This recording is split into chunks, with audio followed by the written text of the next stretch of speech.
In today's video, I'm going to teach you how to rotate true north in a Revit plan view. We'll start in a plan view because this process only works from a plan. If you're not already there, open any floor plan that shows enough context to judge orientation, like sight lines, a property boundary, or a grid.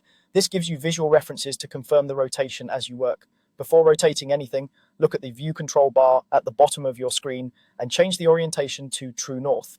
This tells Revit to display the model relative to real-world north rather than the convenient orthogonal project north you usually model with.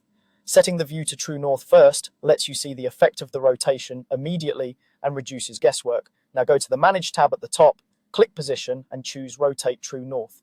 This command doesn't spin your building arbitrarily, it adjusts the relationship between project north and true north for the project location. In other words, it aligns your model to survey or site data so that any view set to true north matches the real world, while views set to project north remain easy to work with. You'll be prompted to define the rotation. You can pick 2 points in the model to define the new north direction, or you can type an exact angle.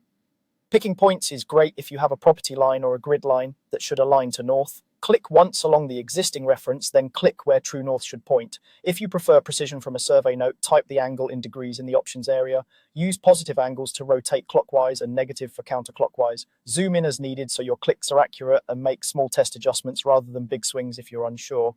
Remember that this change affects all views oriented to true north, so it's worth taking a moment to get it right. Once the rotation is applied, review the plan to confirm that elements line up with your intended north direction. If you want to return to your usual modeling orientation, go back to the view control bar and switch the orientation from true north back to project north. This restores the clean orthogonal working view while preserving the correct real-world alignment for presentation and documentation when you need it. That's it. With your plan view correctly set, your project will read accurately against site information while keeping day-to-day modeling straightforward.